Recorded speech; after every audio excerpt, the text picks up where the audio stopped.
നാളത്തെ ഇടവേളയ്ക്ക് ശേഷമാണ് ഒരു പുതിയ വീഡിയോയുമായിട്ട് വന്നത്. അപ്പോൾ ഈ വീഡിയോ കാണാം.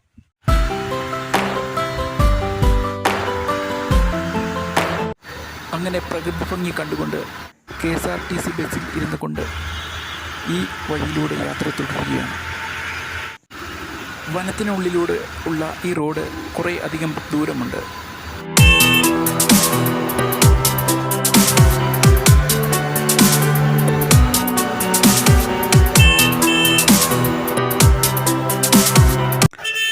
അങ്ങ് ദൂരെ റോഡിൻ്റെ വലതുഭാഗത്ത് പർവ്വത നിരകൾ കാണാം. അങ്ങനെ ഈ പ്രകൃതി ഭംഗിയെല്ലാം കണ്ടുകൊണ്ട് ഞാൻ യാത്ര തുടരുകയാണ്. അങ്ങനെ റോഡിൽ ബ്ലോക്ക്, അത് പോലീസ് പരിശോധനയാണ്. ഇനി കാണാൻ പോകുന്നത് അങ്ങ് മലമുകളിൽ നിന്നും വരുന്ന ചെറിയ മനോഹരമായൊരു വെള്ളച്ചാട്ടമാണ്. ഇവിടെ ചെറിയ ഒരു ടൗൺ പോലെയുള്ള സ്ഥലം കാണാം. കഴിഞ്ഞ വീഡിയോയിൽ നമ്മൾ കണ്ട ഡാമിൽ നിന്നും വെള്ളം അണ്ടർഗ്രൗണ്ട് ടണലിലൂടെ കൊണ്ടുവന്ന് ഇവിടെ ആണ് വൈദ്യുതി ഉൽപ്പാദിപ്പിക്കുന്ന സ്ഥലം. മുന്നോട്ട് പോകുന്തോറും അങ്ങ് ദൂരെ പച്ചപ്പണിഞ്ഞ വലിയൊരു മലനിര കാണാം.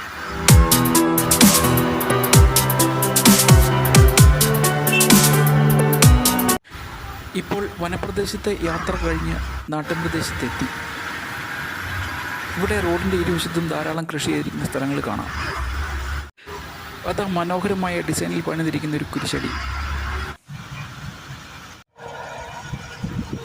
ഇപ്പോഴും കാണാം അങ്ങ് ദൂരെ ആ മലനിര.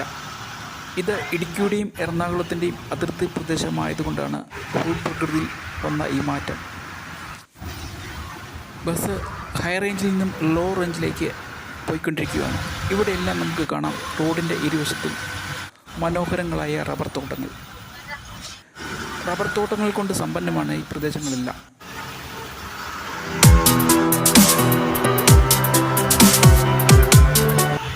അത് റോഡ് സൈഡിലുള്ളൊരു കട.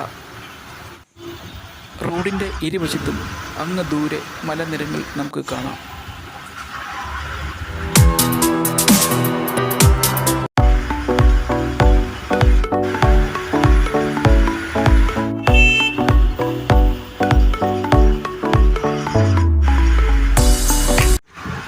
ഇവിടെ എത്തിയപ്പോൾ റോഡ് ഇടതുവശത്തുള്ള വലിയൊരു മലനിരയുടെ സമീപത്തു കൂടിയാണ് പോകുന്നത്. വളരെ വലിയൊരു മലനിരയാണിത്. ഇവിടുന്ന് ബസ് റൈറ്റ് തിരിഞ്ഞ് പോകുന്നത് നേരിമംഗലം ടൗണ് കൂടി പോകുന്നതിന് വേണ്ടിയാണ്. നേരിമംഗലത്തിൻ്റെ ഈ പ്രദേശം ചുറ്റും മലനിരകളാൽ സമ്പന്നമാണ്. ആ മലനിരകളുടെ നടുക്കുള്ള ഒരു സമതല പ്രദേശമാണ് നേരിമംഗലം എന്നറിയപ്പെടുന്ന ഈ സ്ഥലം. ഇവിടെ നമുക്ക് കാണാം ധാരാളം കൃഷിയിടങ്ങളും നിരവധിയായ വീടുകളും ഒക്കെ. ഈ പ്രദേശത്തെ പ്രധാനമായ കൃഷി എന്ന് പറയുന്നത് റബ്ബർ കൃഷിയാണ്. അതോടൊപ്പം തെങ്ങും തോപ്പുകളും നമുക്ക് കാണാം. ഇതാണ് നേരിമംഗലത്തുള്ള ഗവൺമെൻറ് ഹയർ സെക്കൻഡറി സ്കൂൾ.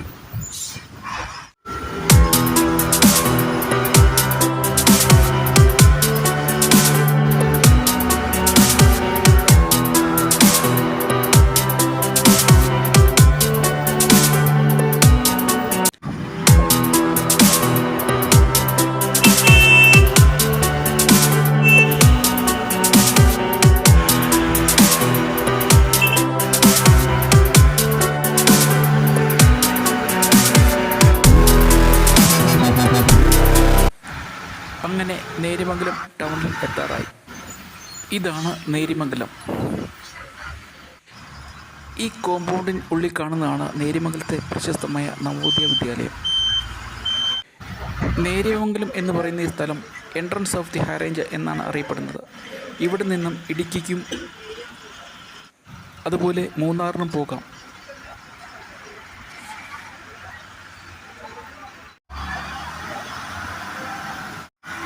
അങ്ങനെ നേരിമംഗലം ബസ് സ്റ്റാൻഡിൽ ബസ് കുറേ നേരം നിർത്തിയിട്ടതിന് ശേഷം സാവധാനം നീങ്ങി തുടങ്ങി എറണാകുളത്തേക്ക്. ഇവിടെ നമുക്ക് കാണാം റോഡിൻ്റെ വീതി കൂട്ടൽ പണി നടത്തുന്നത്. വളരെ തിരക്ക് പിടിച്ച ഒരു റോഡാണിത്. സീസണിലും ഓഫ് സീസണിലും ധാരാളം വാഹനങ്ങൾ പോയിക്കൊണ്ടിരിക്കുന്ന വഴിയാണിത്. ടൂറിസ്റ്റുകളായും മറ്റ് ചരക്ക് നീക്കങ്ങളൊക്കെയായി വളരെ തിരക്കേറിയ ഒരു റോഡാണിത്. അങ്ങ് ദൂരെ കാണാം മനോഹരമായ മലനിര നീണ്ടു പോകുന്നത്.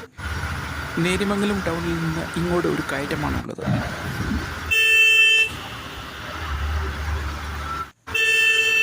ആ കയറ്റം കയറി ചെല്ലുന്നത് വളരെ മനോഹരമായൊരു സ്ഥലത്തേക്കാണ്. ഇവിടെ നമുക്ക് കാണാം റോഡിൻ്റെ സൈഡിൽ ഹോട്ടൽ ശൃംഖലകൾ.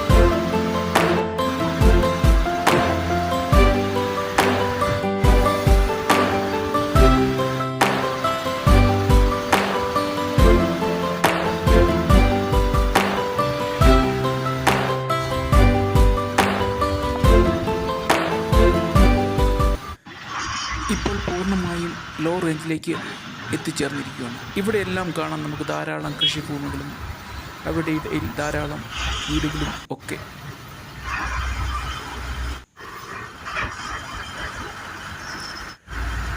ഇവിടെ എത്തിയപ്പോൾ റോഡ് വളരെ സജീവമായി. ഇവിടെ നമുക്ക് കാണാം ധാരാളം കെട്ടിടങ്ങളും ഒക്കെ. അതോടൊപ്പം തന്നെ ഇവിടെ നെൽകൃഷി ചെയ്തിരിക്കുന്ന സ്ഥലങ്ങളും കാണാം. ഇനി പോകുന്നത് പുത്തൻകുരിശ് എന്നറിയപ്പെടുന്ന ചെറിയ ഒരു ടൗണിലേക്കാണ്. ഇവിടെ നമുക്ക് കാണാം എന്തൊക്കെയോ നിർമ്മാണ പ്രവർത്തികൾ റോഡിൻ്റെ സൈഡിൽ നടക്കുന്നത്. അതോടൊപ്പം തന്നെ ഇവിടെ നെൽകൃഷി ചെയ്യുന്ന വയലും കാണാം. വളരെ വ്യത്യസ്തമായ ഒരു അനുഭവമാണ് ഇവിടെ വരുമ്പോൾ നമുക്ക് കാണാൻ പറ്റുന്നത്. ഇവിടെ നമുക്ക് കാണാം റോഡിൽ നിർമ്മാണ പ്രവർത്തികൾ നടക്കുന്നത്. അതോടൊപ്പം തന്നെ റോഡ് സൈഡിൽ കൃഷി ചെയ്തിരിക്കുന്ന വാഴക്കൃഷിയും കാണാം നമുക്ക്.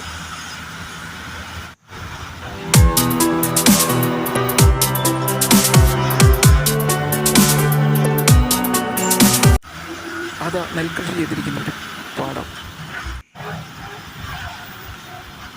ഇനി എത്തിച്ചേരേണ്ട ടൗണ് ഊന്നുകൽ എന്നറിയപ്പെടുന്ന ടൗണിലേക്കാണ്. ചെറുതെങ്കിലും വളരെ മനോഹരമായൊരു ടൗണാണിത്. ഇവിടെ നിന്ന് നമുക്ക് തൊടുപുഴയ്ക്കും പോകാൻ വഴിയുണ്ട്. ആ കാണുന്നൊരു പള്ളിയാണ് കുന്നിന്മേൽ. അങ്ങനെ റോഡിൻ്റെ ഇരുവശത്തുമുള്ള മനോഹരമായ കാഴ്ചകൾ കണ്ടുകൊണ്ട് യാത്ര തുടരുകയാണ്. ഇവിടെ വരുമ്പോൾ നമുക്ക് കാണാം വീടിൻ്റെ മുൻവശം വളരെ മനോഹരമായ ലാൻഡ്സ്കേപ്പ് ചെയ്തിരിക്കുന്ന മനോഹരമായ കാഴ്ചകൾ.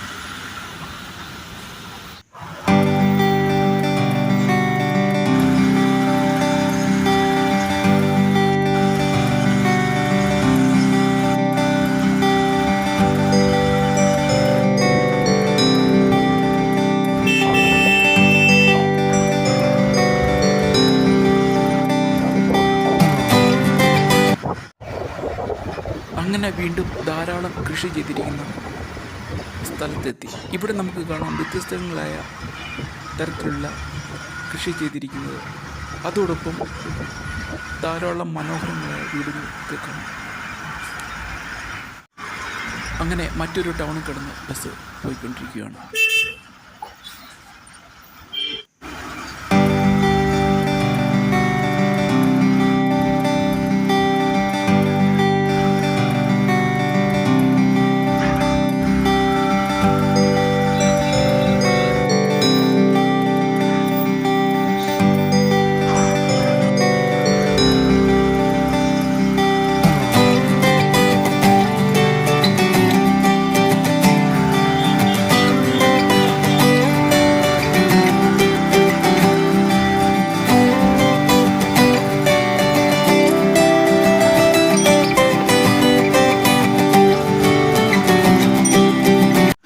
ഇവിടെ നമുക്ക് കാണാം പൈനാപ്പിൾ കൃഷി ചെയ്തിരിക്കുന്ന സ്ഥലം. ഇനി പോകുന്നത് കോതമംഗലം എന്ന നഗരത്തിലേക്കാണ്. ഈ നഗരം എന്നും എനിക്ക് പ്രിയപ്പെട്ടതാണ്. കാരണം ഇതെൻ്റെ അമ്മയുടെ നാടാണ്. ഇവിടെയാണ് ഞാൻ ജനിച്ചത്. കുട്ടിക്കാലത്ത് സ്കൂൾ അടയ്ക്കുമ്പോൾ അമ്മയുടെ വീട്ടിൽ വരുമ്പോൾ ഈ നഗരത്തിൽ വന്നതും ഈ നഗരത്തിലുള്ള തിയേറ്ററിൽ പോയി സിനിമ കണ്ടതും ഒക്കെ ഇന്നലെ കഴിഞ്ഞതുപോലെ ഓർക്കുന്നു. പിന്നെ ഗ്രാൻഡ് ഫാദർ ആക്സിഡൻറ്റ് പറ്റി ഇവിടുത്തെ പ്രശസ്തമായൊരു ഹോസ്പിറ്റലിൽ കിടന്നപ്പോൾ ഒക്കെ പോയതും ഇന്നും എൻ്റെ ഓർമ്മയിലുണ്ട്. ഇപ്പോൾ ബസ് പോകുന്നത് കോതമംഗലം KSRTC ബസ് സ്റ്റാൻഡിലേക്കാണ്. KSRTC ബസ് സ്റ്റാൻഡിൽ കയറിയതിന് ശേഷം ബസ് വീണ്ടും പോകുകയാണ്. കോതമംഗലം എന്ന് പറയുന്ന നഗരം പള്ളികളുടെ ഒരു നഗരമാണ്. ഇവിടുത്തെ പ്രശസ്തമായ പള്ളിയാണ് ചെറിയ പള്ളി, വലിയ പള്ളി. ഇവിടുത്തെ പെരുന്നാളും അതിലേറെ പ്രശസ്തം. ആ പെരുന്നാളിൽ പങ്കെടുത്തും ഒക്കെ വളരെ മനോഹരമായൊരു അനുഭവമാണ് തന്നത്. അങ്ങനെ കോതമംഗലം ടൗണിലൂടെ പഴയ ഓർമ്മകളെല്ലാം ഓർത്തുകൊണ്ട് പ്രൈവറ്റ് ബസ് സ്റ്റാൻഡിലേക്ക് ബസ്സിൽ പോവുകയാണ്. ഇതാണ് കോതമംഗലത്തിലൂടെ ഒഴുകുന്ന പുഴ. പുഴയ്ക്ക് വീതി കുറഞ്ഞൊരു സംശയം. ആ കാണുന്നതാണ് ഞാൻ പറഞ്ഞ പ്രശസ്തമായ മാർ ബസേലിയോസ് ഹോസ്പിറ്റൽ. പണ്ടും കോതമംഗലം തിരക്കുള്ളൊരു നഗരമാണ്. ഇപ്പോഴും തിരക്കിന് ഒരു കുറവുമില്ല. ഇവിടുന്ന് ലെഫ്റ്റിലേക്ക് മൂവാറ്റുപുഴയ്ക്കുള്ള വഴിയാണ്. നേരെയുള്ളത് എറണാകുളത്തിന്. അങ്ങനെ ഞാൻ വന്ന ബസ് കോതമംഗലം പ്രൈവറ്റ് ബസ് സ്റ്റാൻഡിലേക്ക് കയറുകയാണ്. വിശാലമായൊരു ബസ് സ്റ്റാൻഡാണ് കോതമംഗലം പ്രൈവറ്റ് ബസ് സ്റ്റാൻഡ്. ഞാനിവിടെ ഇറങ്ങുവാണ്. 1-2 കാര്യങ്ങൾ വാങ്ങാനുള്ളത് കൊണ്ട് ഇറങ്ങുകയാണ്.